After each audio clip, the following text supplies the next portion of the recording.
Let's sit nice and tall and close the eyes. Take a breath in and a breath out.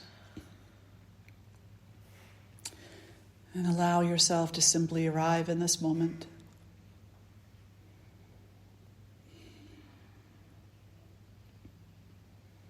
Know yourself to be peace. Know yourself to be so much more than what you perceive yourself to be. Know yourself to have inherent value in this world as a peacemaker and a peacekeeper, a peaceful being in service of humanity and of all beings everywhere. Know yourself to be. And drawing the hands together in front of the heart, we'll lift our voices in one Om, followed by the invocatory mantras.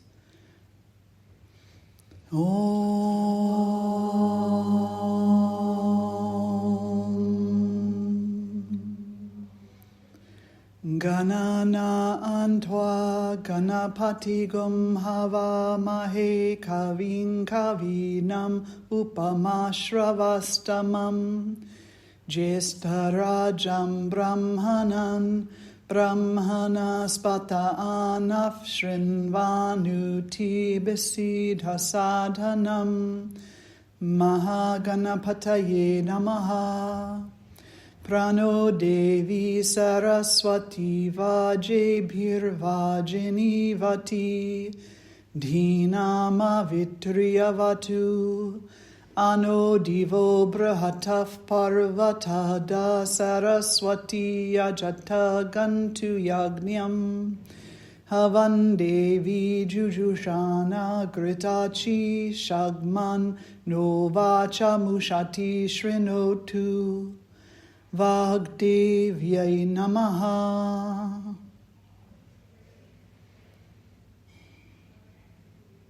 And gently releasing the hands down and fluttering the eyes open. Hello, good morning, happy spring. It's getting warmer. It's getting warmer. So today we continue our conversations on the Bhagavad Gita, talking about chapter 13, which is yet another wonderful chapter. I sometimes find it silly that I say, that's my favorite chapter. Because they're all my favorite chapters, you know? It's like, every time I sit down and read it, I'm like so enthralled, taken by the wisdom that's there. I'm like, this is it. And then I get to chapter 14, I'm like, this is it. Chapter 15, and so on and so forth. Because it is all it. Every single bit of it, you know? Chapter 13 is the conversation of the field and the knower of the field. And initially we might say, what's that? Well, it's actually very, very easy to understand. Every single thing that you objectify is the field, starting with your own body and mind. So anything that you are aware of, that you look at, that you attach yourself to, that you don't attach yourself to, this mind, this body, and anything that your senses can perceive, that's the field. The knower of the field is the awareness within you that's looking and seeing, that's present, which is not the mind. The mind is compiling details, data, to put into its computer so that it can pull some information out later and make connections. That's what the mind loves to do. It's like a supercomputer. It's just data, data, data, data, data. Connection, connection, connection. Smoke, fire, smell, flower. Sting, bee, right? Or bee, sting. Yeah. So that's what the mind does. But there's something else. There's something far greater and more, what's the word? More innate than the mind. And that is the awareness that sees.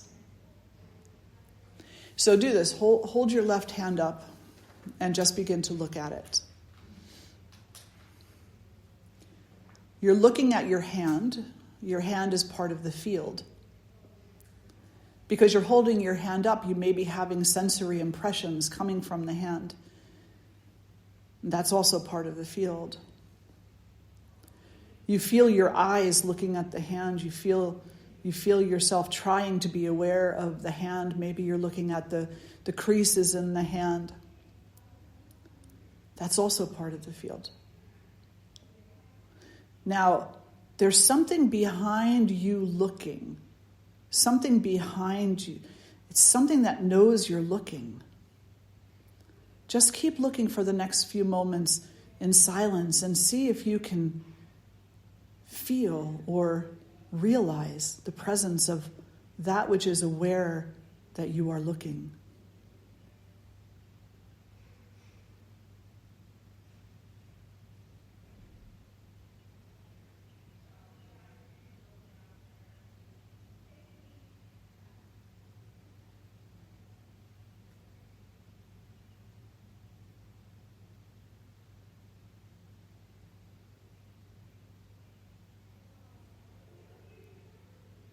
And then rest the hand down. Were you able to sense something? Right? It doesn't speak. It doesn't think. It doesn't formulate opinions. It doesn't say, oh, you're looking at your hand. No. It's the haze of awareness. It's the haze of awareness. It's the pure awareness without differentiation. It's very interesting. When we talk in yoga about awareness, we're talking about the knower of the field. We're talking about the one who can see a bigger picture, because rather than being busy reacting to everything, they rely more upon the innate awareness. We walk through life. You're walking down Main Street, and there's a bear, and there's a lion, and there's a strange-looking human, and there's a kind-looking human, and there's an ice cream cart, and there's a chocolate store, and there's a pizzeria. And what we do is we're literally, throughout our life, walking down Main Street, avoiding the bear, avoiding the lion, avoiding the weird-looking person, or maybe going to them, I don't know, heading over for the ice cream or for the pizza. That's what our mind does. It says, you don't like bears, you don't like lions, unless they're, far away from you. You may or may not like weird-looking people. You love pizza. And so these are the limitations of the sensory-led mind. But when you stop running away from or toward, when you just take it all in, there's something else. There's what's called the knower inside. Knower is simply the consciousness. In the Bhagavad Gita, Krishna tells Arjuna, I am the knower. It is me within you. So it's God within you that is the knower, that is the awareness. It's a complicated and perhaps difficult to understand concept. But in meditation, you know it. In meditation, you sit down and perhaps initially you're a bit antsy, because, you got to sit cross-legged for however long you've dedicated yourself to. And initially the ego starts to fight against that. The knees start to get a little achy, or the thighs, and you jitter and shift and move. And in that moment, you're being very compelled by the lions and the tigers, or whatever it is that you're being compelled by, those things that are driving you to try to run. Then you start talking to yourself, and the mind, the healthy side of the ego perhaps kicks in and says, come on, you can do this. Just stop jittering, You go to class with Swamiji, she says, stop jittering. And so you stop jittering. And now you think that you found peace. That's not it, though. That's what you're running toward. So you're either running away or you're running to. Then you start saying, well, I'm going to focus on my breath. You start breathing in and you start breathing out. And as you focus on the breath, something happens. You stop running from and you stop running toward. And instead, you're present. For just a split moment, you're present. And in that moment of presence, there is an intense knowing. And it's almost like the moment that you go into that knowing, you feel so relieved, so at peace with yourself, so at peace with the world. And then the ego jumps forward and says, "Oh my God, you got it."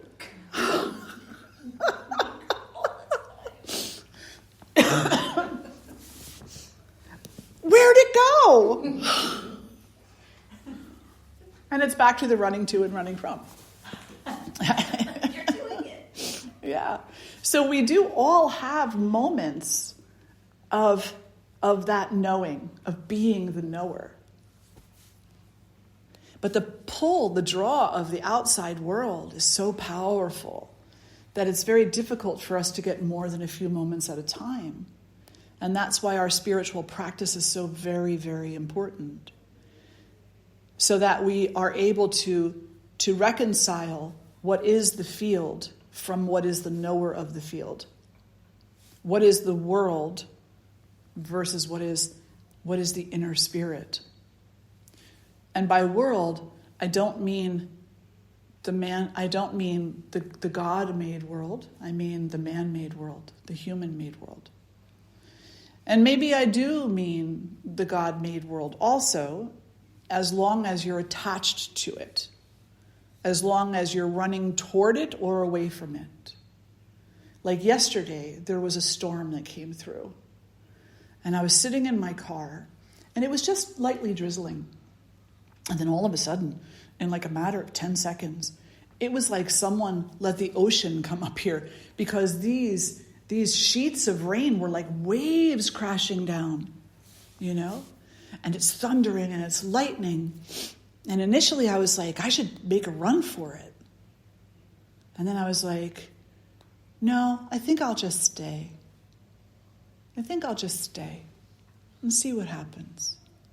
And the ego goes, but it's lightning out. And then the ego goes, but you're in a car with rubber tires. And then the ego goes, but that's BS. And then the heart of me said, just enjoy the rain. Just enjoy. Just enjoy. Stop running to, stop running from. Just be. That's what our practice teaches us to do. It teaches us how to just be. I guess today is going to be the day for rain stories. Here's another one. Many, many years ago, I was doing a presentation to a very large group of military who had just returned from their appointments over in the Middle East. And so I go into this huge hangar at McGuire Air Force Base, and or I think it was McGuire. It was the one in Lakehurst. I used to do at a number of them, and we do this really wonderful program, and it was 2 delightful hours or thereabouts. And I had an assistant there with me, and suddenly we heard, because those hangars are aluminum, right? They're made of metal. We start hearing the rain coming down. And all of a sudden, you can see people's faces changing, like, oh, did I leave my car window down? Did I close the windows in the house? How long is the rain going to last? How am I going to get to my car? So we all, at the end of the program, we're all in the little foyer. We're putting on our jackets and our shoes, and you can see people at the door getting ready. They're going to run. Because somehow running from the door to your car is going to get you less wet, right? I was of that mentality too. I was like myself and the person that I was with, we stood there and we were like laughing. We're like, okay, you ready? On the count of 3, we're going to run.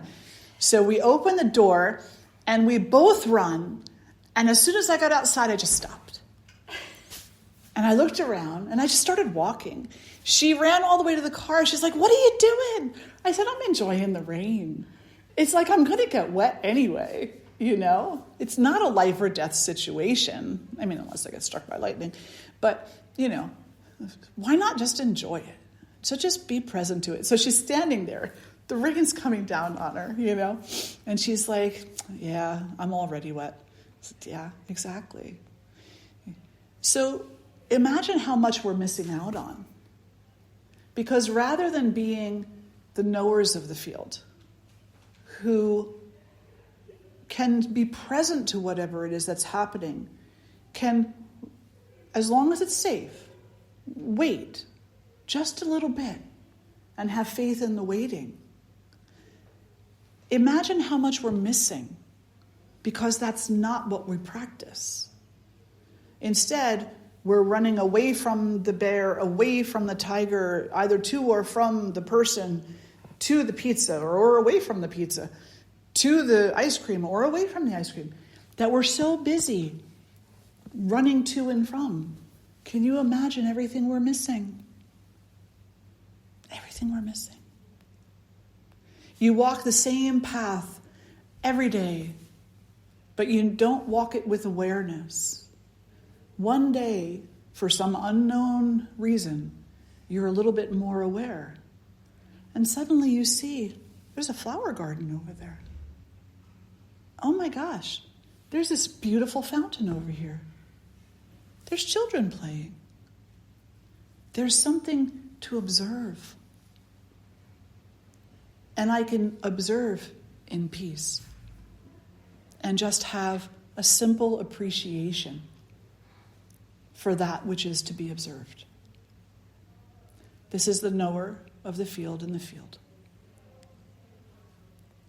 But when we're not being the knower of the field, we just want to get those 10,000 steps in. We don't really care where they come from or what's in the surroundings. And in doing so, we power walk ourselves right through life. We power walk ourselves right past the beauty, right past the enjoyment, and right past the love and the peace.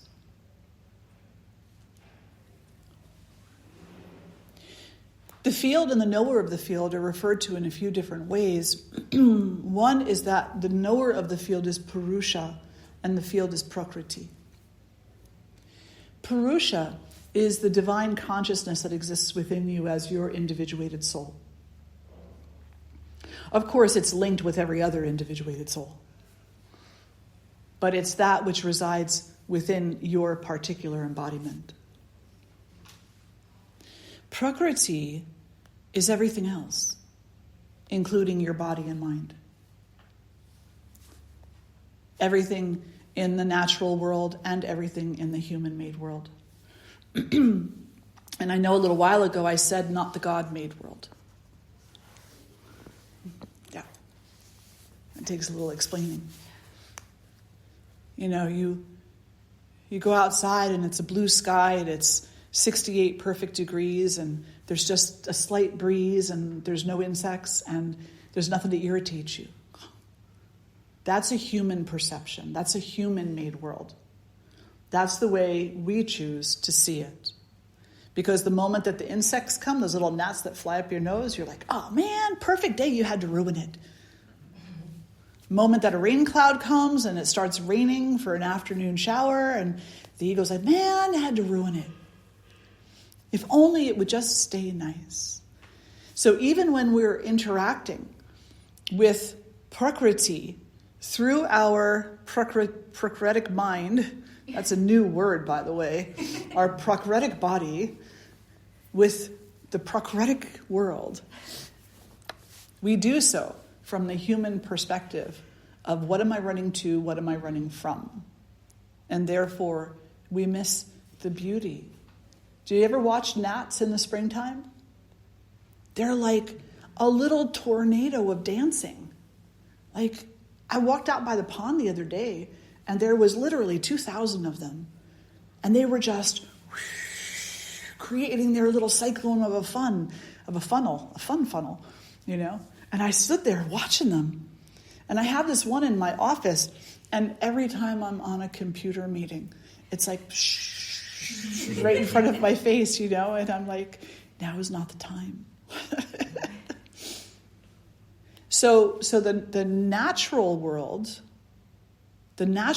without our opinions pushed on it about what's good and bad, right and wrong, preferable, that natural world is just God's consciousness. But the moment we become involved and we are not being the knower of the field, we are not that, we're lost in a state of ignorance, then we put attributes into nature, into Prakriti, and we start defining what's good, what's bad, what we should run to, what we should run from. And that's ignorance. That's ignorance. We meet somebody and we immediately do not like them. I don't know, maybe we're in a bad mood. And they were with a friend of ours. And we don't get it. We don't get why our friend thinks they're so great, So we go around, we start talking to our other friends. And we're like, yeah, I met so-and-so. I don't know why they're so great. I don't know what so-and-so sees in them. And we start saying everything that's wrong with that person, in our opinion. We're like, they're too short, they're too tall, they're too blonde, they're too brunette, they're too this, they're too that. They have a funny laugh. We just start making stuff up. Because we've allowed our unhealthy ego to lead us off in that direction, guess what direction we're not going in? The direction of actually coming to know the person in all of their diversity, in all of their weird, funny laughter and their intelligence, their ignorance and their clarity, their goodness and their not-so-goodness. Because if we were even practicing a modicum of awareness, what we could tell ourselves is every single one of us is the villain in someone's story. There's no exception to that rule. Do you like being the villain in other people's stories? The answer is inherently no. From the heart, it's no. The unhealthy ego comes forward and says, I don't really care. But the heart says, I'm not a villain. I make mistakes. Absolutely. I act without awareness. Absolutely. But I'm not a villain. I'm just a human being, lost in what could be perceived of as the darkness, the shadow. Why would you make somebody else the villain?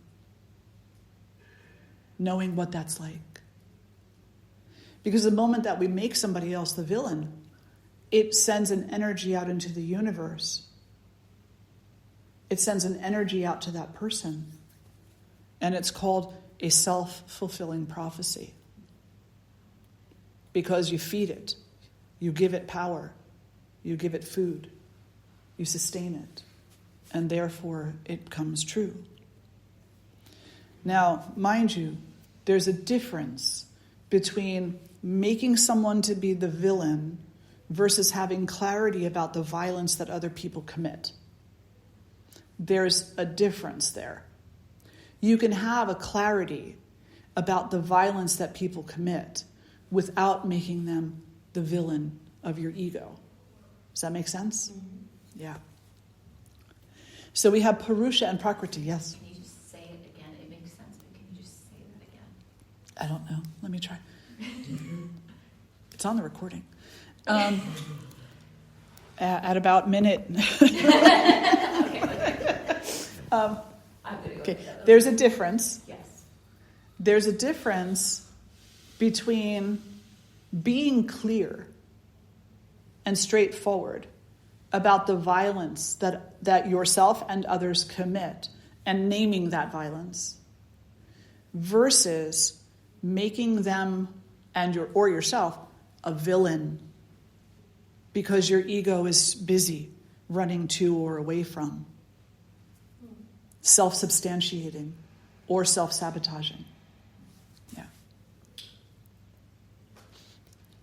Okay. I wish I could tell you where. Oh, it's about 25 minutes in. So say 24 minutes in. Yeah. He's not the villain, I'm not the victim.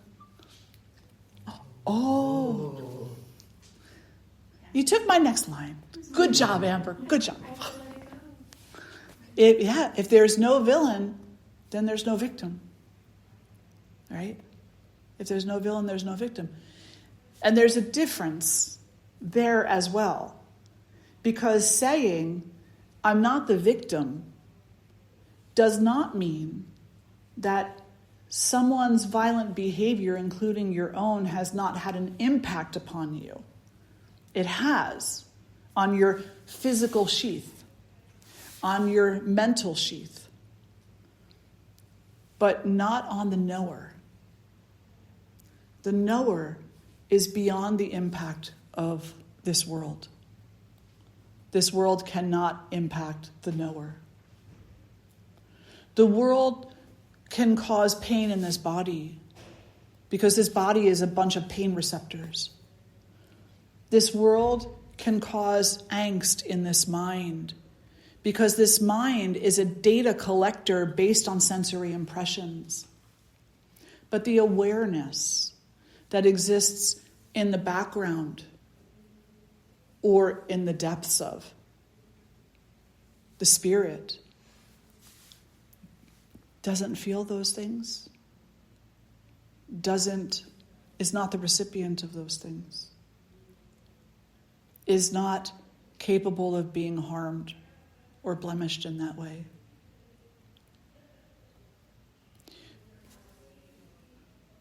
There are traditions that say otherwise. There are traditions that say we can lose a little piece of our soul.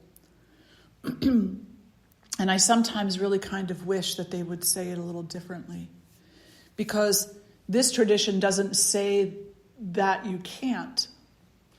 But what it is saying is that if there's a sense of losing a little piece of your soul to the harm that you have encountered in this lifetime, it's your perception that that little piece of the soul is lost. That is the problem.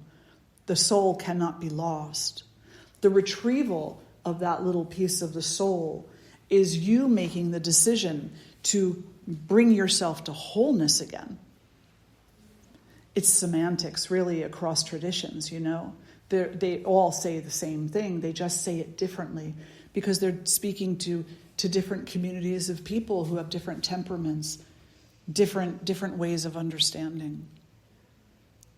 So it's not that the soul itself can be damaged, it's that you believe it can. And because you believe it can, it becomes a self-substantiating truth for you. Does that make sense? Yeah. Because we're referencing the eternal, and the eternal can't be. Exactly. This teaching has been used in 3 ways. 1, it's been ignored. 2, it's been adhered to as an approach to living that is very healing. And 3, it has been bastardized and used as a way of spiritually bypassing one's own self or other people. So we have to be mindful to understand that unless we are surrendered to the knower of the field, we're surrendered to that awareness. Unless we're truly surrendered to that, which is we can start at saying it is a place of peace, inner peace and contentment. It is not a state of regret, resentment, worry, hate, violence, force, doubt. If those things are present, then we are not surrendered to the inner knowing. We are still very much entangled with the ego. So it doesn't support us to go around and to think, well, all I have to do is surrender to that inner self. I'll just do that and ignore everything. Ignore comes from the word ignorance. So this is really important. If you're going through your day ignoring things because you think that's going to bring you peace, it's not. All you're doing is sticking your head in the sand of ignorance. To ignore something is not to bring peace. To see it, and to see it clearly, brings peace. To see it and to have clarity is what brings peace. To look at the bee and to say, I see the bee, I see that the bee can sting, but I don't need to kill the bee. I just need to leave the bee alone. Versus splat, right?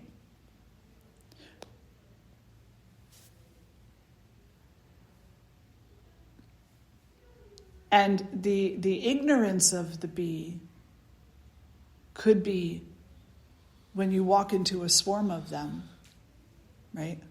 And then you're startled because you didn't think that they should be there. And then you end up with a lot of stings. Does that make sense? Okay, good. Questions or reflections right now? Not yet? Okay. So Purusha and Prakriti. Purusha being the individuated aspect of divinity that is within your particular embodiment. Prakriti being all that is nature, all that is manifest, all that is, that has come about through the process of creation. It's also referred to, the field and the knower of the field is also referred to as Shakti and Shiva. Shakti being the field, and Shiva being the knower of the field. Because Shiva is consciousness, and Shakti is creation. And she's also destruction. Shiva is the sustenance, the sustaining, the maintenance, the stillness that rests in between the birth and the death of everything. And when we talk about birth and death, we're not talking only about the birth into embodiment and the death release from it. We're talking about the birth and the death of every moment, of every second, of every aspect of human-made time. We're talking about, the seed moving from a seed to a sprout to, a sapling to a tree. We're talking about the morning and the afternoon, and then the afternoon into the evening.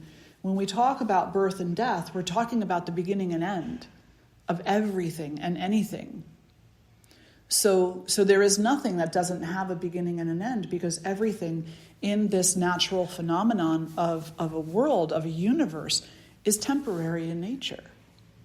This body is temporary in nature. Someone said recently, doesn't it bother you that you're getting older? It bothers me, I'm getting older. And I'm like, no, it doesn't bother me that I'm getting older. Of course I'm getting older. I've been getting older since the moment I was born. That's just what happens. I went from a chunky little baby to, a toddler, to an adolescent, to a young adult, to a middle-aged adult, to an elder adult. This is the process of things. Why should it bother me? Why should I invest in that worry? Well, but the body is changing. Your hair is gray. I'm like, I've been gray since I was 16, Not this gray, but I had this one streak right down the side, pure gray. And I didn't dye it that way, which was in at the time. And so people would always say, why'd you dye your hair like that? I'm like, I didn't dye it. That was called stress. Yeah. So why invest so much energy into that? Running to and running from all of these things that I don't like about life or that I like about life, when I can just be alive and just be with what is. And then if something does happen where I need to intervene, to offer support, where there is suffering, let me just be there and be part of the antidote. But if I'm busy sitting over here just bitching and moaning, oh, this world could be so much different. Well, then I'm not really doing anything to make it different, am I?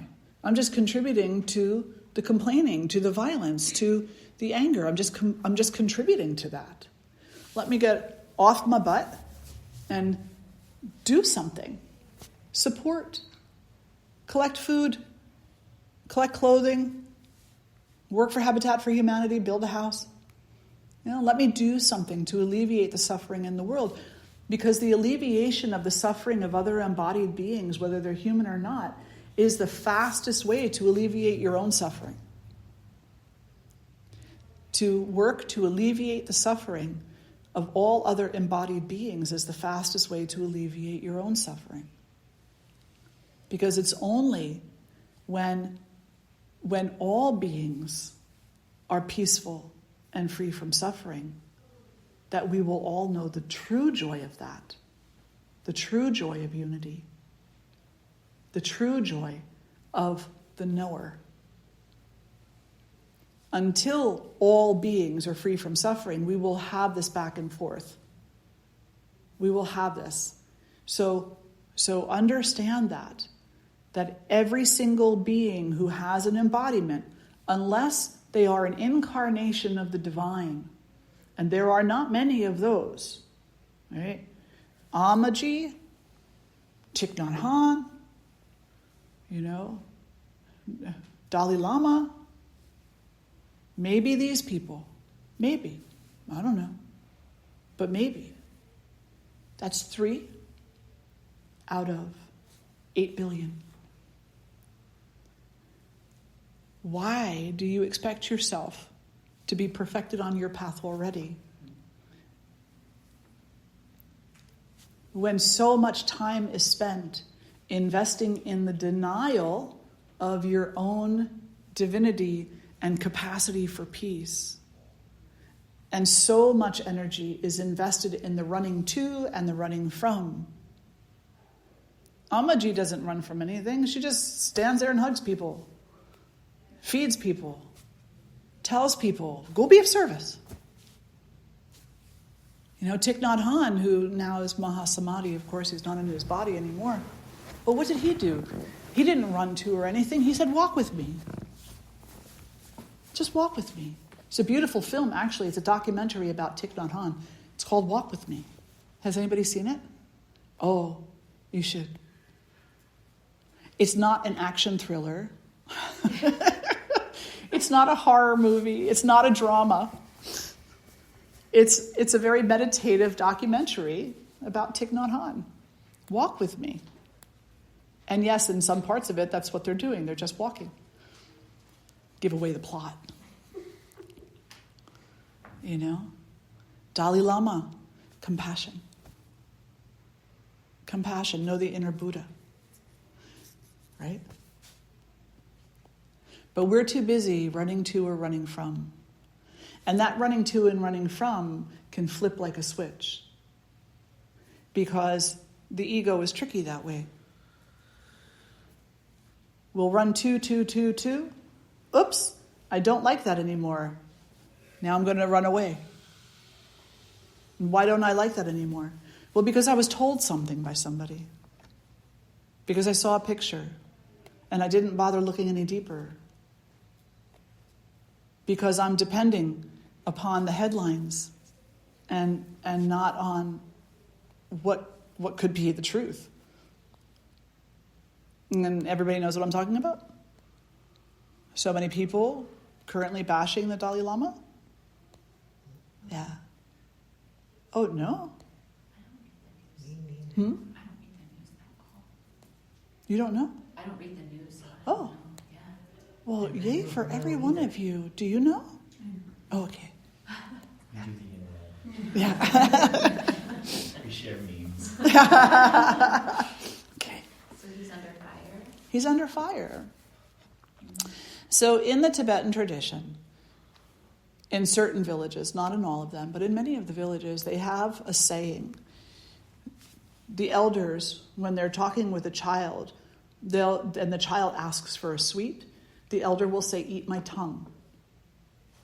The Dalai Lama, who does not speak English as a first language, or a second, third, or fourth for that fact, he does not speak very good English at all. He didn't say, "Eat my tongue." He said to a young boy, "Suck my tongue." And the media got a hold of it. And they turned it into a fiasco. And people see that and they read the headlines and they're like, "Oh, he's just he's just a pedophile, he's just that." And it's like running to, running from, and with no information. Well, it doesn't make it right just because it's a cultural tradition, and people start likening it to other practices that are supposedly cultural traditions. And it's like, no, there's a difference here. There's a difference here. Something being taken completely out of context versus the actual intentional infliction of harm. Something being taken out of context versus the infliction of harm. You know? Somebody gives you candy at Halloween. Somebody gives you candy with a razor blade in it. Two totally different things. And I don't know if that's still a thing, but I know when I was young on Halloween, that was a thing, like the apples, right? Yeah, oh, crazy. Okay, let's move past that.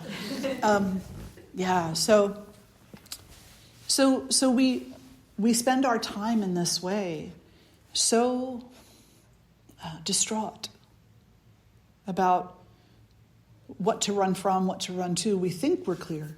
We think we know where the danger is posed. We think we know where the safety is. But then we say, no, something changes our mind. And if we're still running to or from, then we don't understand. Then we're still merely reacting. So we need to move past the reaction, stop and take a breath. And you know, modern science can be really wonderful in so many different ways. It is really wonderful in so many different ways. And they did a research study. I guess they went into these big corporations and they taught employees in these big corporations mindfulness practices, including breathing. This was done like in either the 70s or the 80s. And these are like, you know, thousands of employees. And so they took this group and they had a control group. And in the one group, they taught them these practices, and they said, now you have to give us your word. You're going to do this every day for like 3 months. You know, this is part of a process that we're studying. So the people do it. The people who didn't stay with it, because they met them every once in a while, they were taken out of the survey. The people who stayed with it, when compared to the control group, they had a reduction in absenteeism, a reduction in reported illnesses, a reduction in bouts of depression, and an increase in efficiency at work. Why? Because they were being mindful? Because they were breathing? Knowingly breathing? Yeah. Because when we come into that spiritual practice that's based on awareness, we slowly over time begin to react less and respond more. We're no longer running to or away. Now we might be at just kind of a light jog. Keep practicing, and eventually you'll get to a brisk walk. Keep practicing, and eventually you'll come to a stroll. Keep practicing, and eventually you'll just be wherever you find yourself. That's the promise of the practice. That's the promise of the innate source of yourself, is that when we stop relying on the distractions, then the truth becomes clear. Any questions or reflections right now? Yeah, so it's really kind of, it just feels like the know thyself is, you know, we have to know the knower. It's really, and as I find committing more and more to my practice and trying to step outside of myself and develop more awareness of the present moment. It is challenging. It's really challenging because of how enticing everything is out in the world, and because of the patterns that I've established within my life and how I absorb whatever comes in through my senses. Yeah. In meditation, having those moments where, I'm doing it. It's like as soon as I think it's gone. Yet in the day-to-day, when I'm, not sitting in meditation, and I can bring myself into moments of awareness of whoever's in front of me, whatever it is I'm doing, there is a natural peace that comes about. Mm-hmm. And it's something that I'm realizing that I have to very consciously and mindfully make a choice every moment, every moment, every moment, every moment. And some days it's good, and some days not so much. But the more I find myself experiencing those moments of peace and contentment, the happier I am and the more drawn I am, because in realizing that, as you were saying earlier, being that we're all of one consciousness, that, I could go out and I could serve, giving food or doing whatever, but I'm finding that I need to have myself more stable and more centered in that peace, and that the circle around me, that in coming to that place and that state of awareness has an even more profound effect. Mm-hmm. It's easy for me to go and donate my time for a cause for a day. That's easy. But to have the state of awareness and understanding and love and compassion with those closest to me, when I have expectations and judgments and maybe past hurts that I'm carrying, and my own ideas of what I think they should do, I'm realizing that's my greatest work. Because if I'm going to make an impact on the consciousness to contribute peace, love, and happiness, that circle right around me is my most powerful impact that I can make. That's right. And in that way, serving humanity starts right there. Absolutely. And that's an awesome point. it's like realizing that how much that we are all connected it does sound very esoteric in a sense. Mm-hmm. But by bringing myself into a state of awareness, I can see it more readily. Not all the time. But in more moments. But yes. In more seconds and more, yeah. Yeah, Mm-hmm. and that in itself is a constant practice. But in doing so, I really am experiencing more joy in my life. Yeah. For this, but I give myself grace because it's not always. And I found myself caught up and it's like, all right, okay, well, let it go. Like me, let it go that I did that, Absolutely. But it's interesting in the field and knower of the field if we stop running. Stop running. We run all the time. We run all the time. And that inner circle of people, they're our proving ground. Yeah. They prove to us how well our manipulations work. They prove to us how powerful our yelling can be or our whisper. They prove to us how to get a reaction from other people who are just as reactive as we are. So they're our proving ground. We're not going to go necessarily to a stranger and try to have them be our proving ground because they're unfamiliar. So we do. And I agree with you that the hardest thing in the world is to work from within yourself to change the condition of that proving ground, to make it move away from being a war zone into being a sanctuary where nobody needs to be afraid of you. Nobody needs to say, oh no, mom's almost home, or oh, she's using that voice, or she's not going to approve of me. Or many of the time, that's their challenge that they have to work on within themselves. But sometimes we cause that. in the way that we talk to them, you know? So the work that we do on ourselves is first. And if a person is not ready for that deep inner work, then go work in the food kitchen. And if one person is ready for that deep inner work, then eventually go work in a food kitchen. But the work on the inside has to be done. It has to.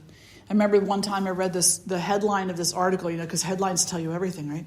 I read this headline and it said something like, yoga is completely self-centered. But it meant it in a derogatory way. And, me and my little ego came forward and I was like, oh yeah, I'm just going to read this so I can remind myself how much people don't know about yoga. Only as I started reading the article, I was like really impressed. Because what the person said was, yoga has to be self-centered. It has to appear selfish. It has to appear like you're invested in yourself. Because being invested in yourself is the only way that you change your worldview. So if you're invested in the knower, if you're invested in inner peace, if you're invested in being a good person, then that's what you bring to the world. But if you're not invested in those things, then you're inevitably invested in their opposite, and that's what you're bringing to the world. So you are already contributing to the world, whether you know it or not. What are you contributing is the question. Are you contributing hate, anger, doubt, frustration, fear, loathing? Are you contributing, what are you contributing? Are you contributing nightmares? Or are you contributing the energy of peace and patience, of compassion? What is the contribution? And there might be a handful of people in the whole world who are just kind of born inherently into that knowing. For the bulk of us, 99.999% of us, we have to explore what that actually means. We have to do the work of accepting the responsibility for what we're putting forward, and then for working within our own self to change what needs to change. And to be patient with ourselves, because it does not happen overnight. And if someone says something that we're uncomfortable with, stopping before we run away, stopping before we start running again, just stopping and saying, where is this reaction coming from? What is this all about? Why am I reacting to this? I'm all of a sudden going to throw everything away because I don't like a word. I don't even know what the word was about. I wasn't there. I didn't see it. All I saw was a picture. And a picture doesn't tell the whole story. It just doesn't. They've done studies on that too. Yeah. They show people 2 pictures. And people have a reaction to the pictures. And they say what they think the picture is all about. And 98% of the time they're wrong. Something to learn from. Right? So if that's the tendency, and scientific research has indicated to us that that's actually the tendency, then how much of the actual truth are we missing of this whole incarnation, of this whole embodiment? So much. So much. Oh, it's powerful. We could talk about this chapter for a very long time. Yes, all of them. Yeah, that's why it's a lifetime study, right? Any other questions or reflections? No? Are we good? Let's do a little time check. I think we have like 5 minutes left. Not sure how to read that now. Yeah. Okay. Let's sit tall. Close the eyes.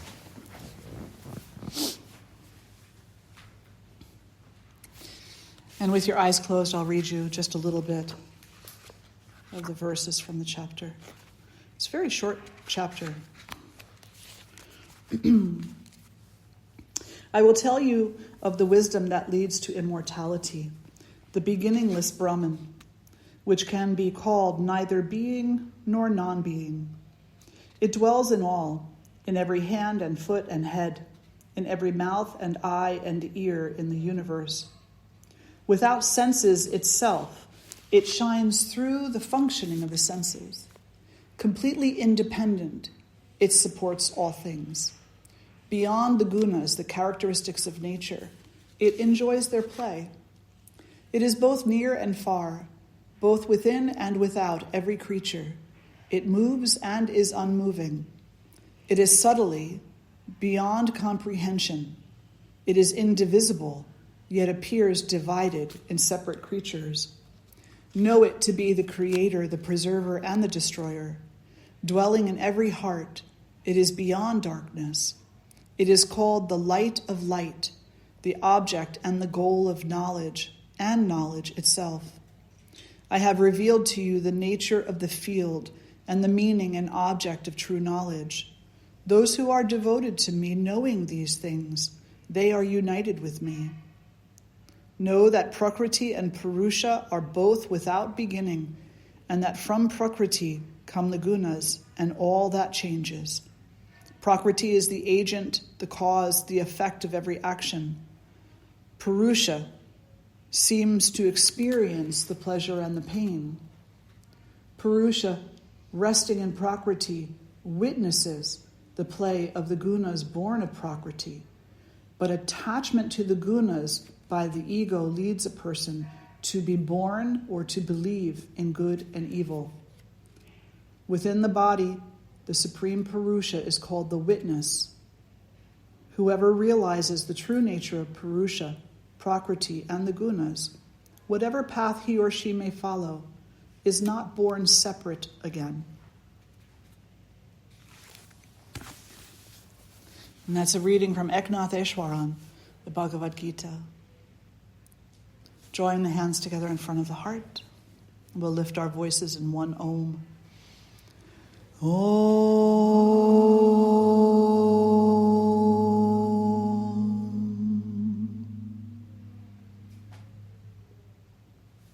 Hari Om. Jai Mata Di. Thank you all so much for being here today. Good to see each and every one of you. If you haven't had brunch, they're waiting for you.